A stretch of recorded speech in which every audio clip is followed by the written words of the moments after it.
This is a country that's known war for 30 years. That may be how you know Afghanistan.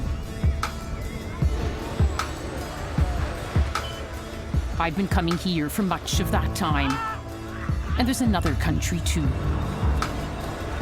Everyone who matters seems to have gone through here. Emperors, explorers, conquerors, and just the curious.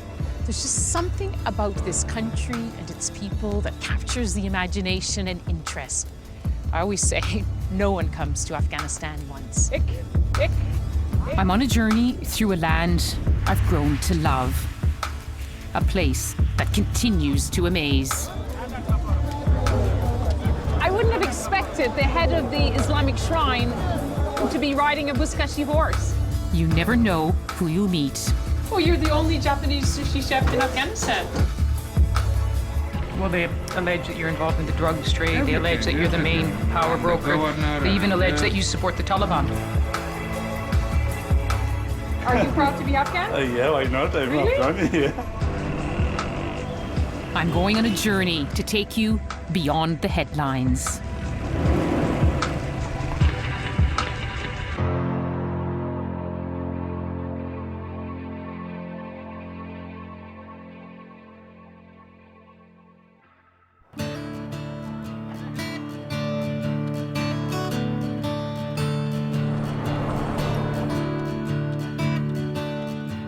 My journey begins in the far north of Afghanistan, in the bustling city of Mazar-e-Sharif. It's the day before the first day of spring, the first day of the new year, Nowruz. Afghans travel from across the country to be here to celebrate this ancient Persian tradition. The Taliban banned Nowruz as un-Islamic, but it's a very Afghan time, one of their most festive holidays. Security is tight. Kabul. Kabul? You're not worried about security? No? There's No security. problem. No problem. Look at the Yes. police. Look at the police. Security. Look at the check. They're everywhere. Police asked. کدام گپ را به وجود نبره ما دایی خوش هستیم آزرده نمیشیم ما ایمان داریم سر سرباز خود سر مسئولین امنیتی خود ایمان داریم You have to admire their courage. People bringing their families here, driving for hours to reach Mazar-e-Sharif.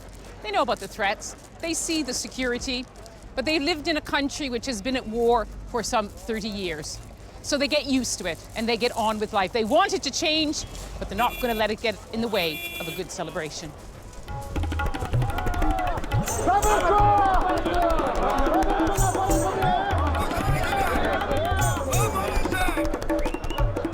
And what better way to celebrate the new year than with one of the much-loved traditions of the north?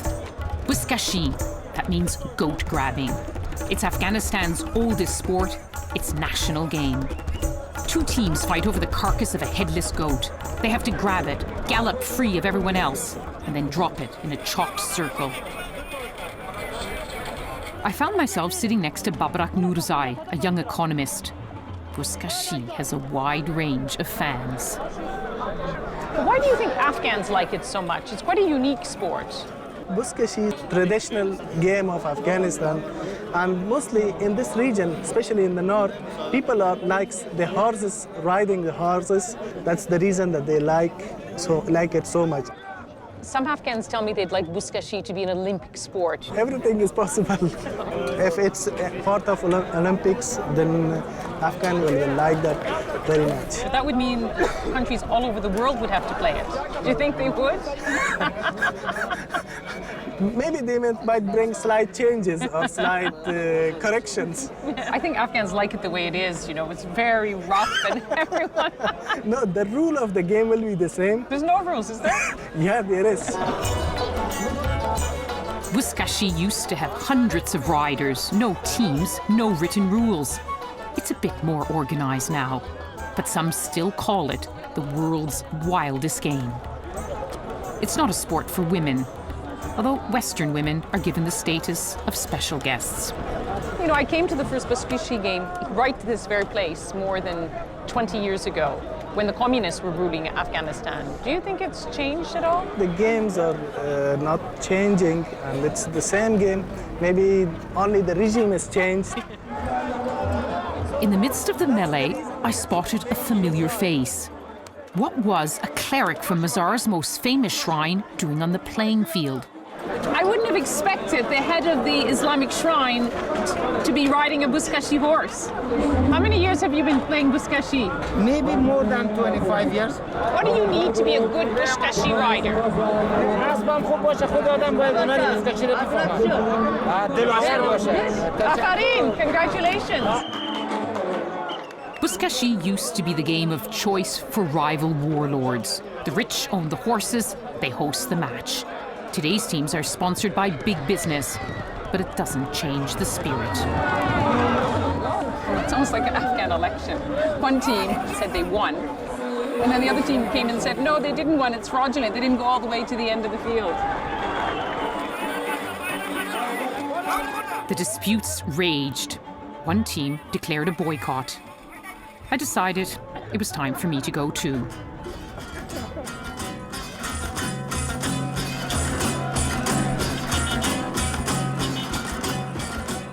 New Year's Day dawned. More than 100,000 people had turned out. Just look at all the crowds that have come here. They've been queuing up since early this morning. Everyone wants to be at the shrine for this greatest of days in the Afghan calendar. A lot of people, a lot of security, and a lot of anticipation.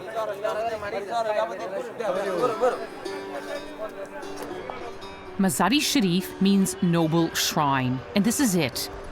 In this Muslim nation, the day begins at the exquisite blue-tiled shrine of Hazrat Ali, the Prophet Muhammad's son-in-law. He's believed to be buried here, in this sacred place.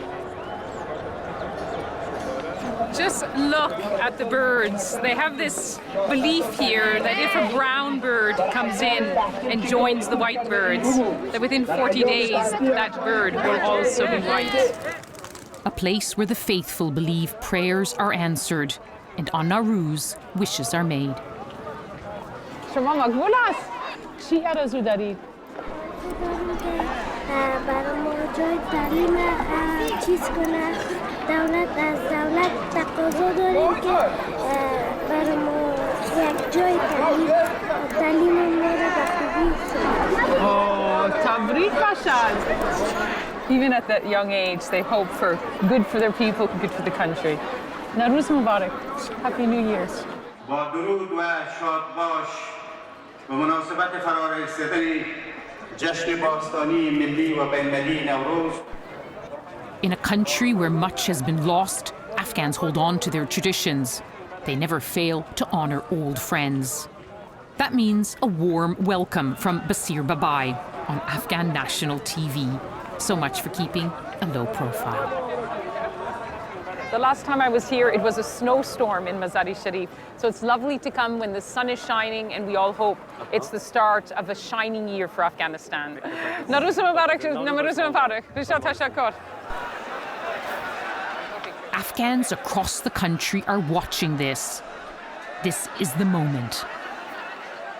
The raising of the Janda, the Islamic banner, heralds the start of a new year. But it's much more than that.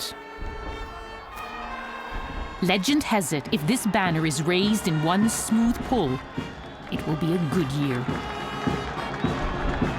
No wonder they put it in the hands of the strongest men.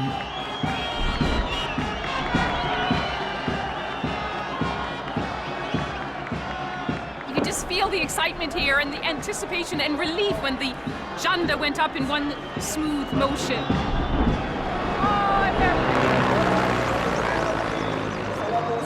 Look at the people.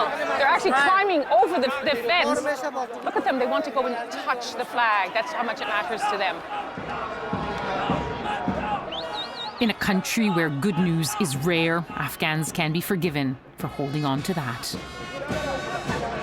We hope that the Jandas is an omen for the new year. And look at the crowd, it's full of doves and the papers cascading, wishing everyone a happy new year. What an extraordinary day.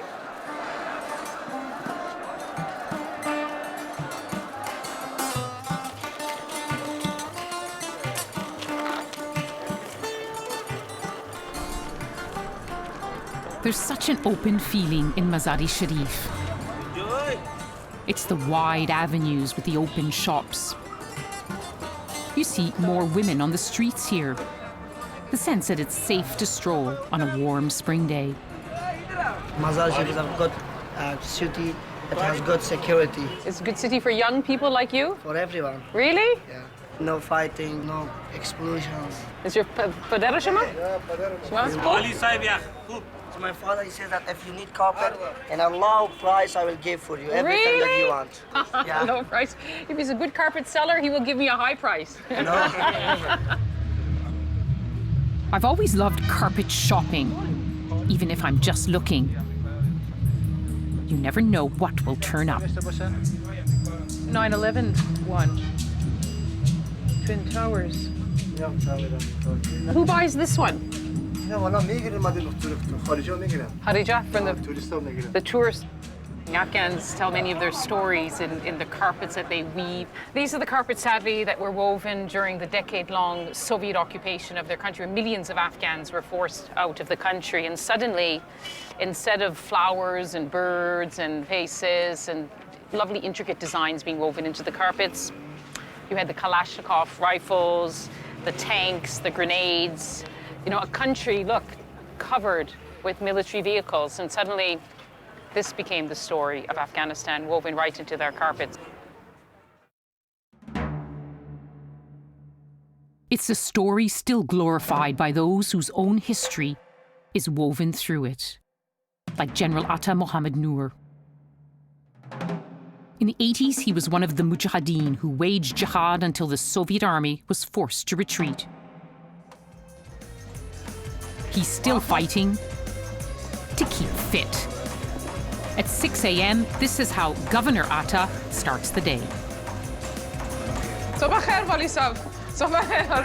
چطور هستی؟ هستی؟ جان جور؟ هستی؟ هر روز اینجا میایید؟ هر روز بله. من نماز صبح که میخونم، ولو هر قدر که مصروف هم بوده باشم سپرد خدا میکنم. آها. میتونی که من مسابقه بدی؟ Okay. Maybe not the best decision. Governor Atta is not a man who likes to lose. You have more practice.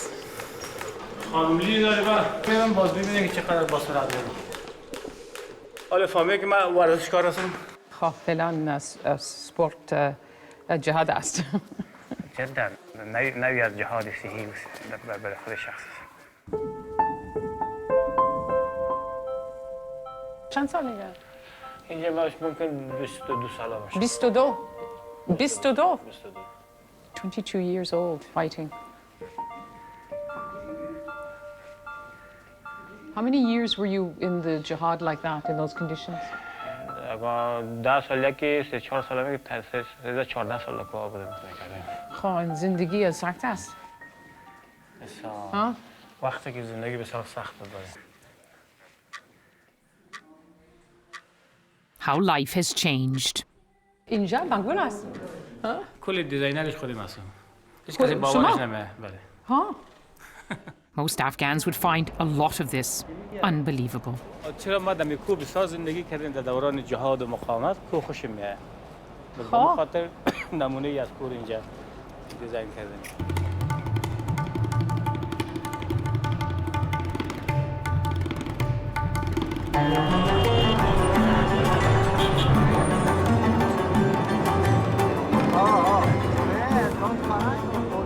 Posters everywhere.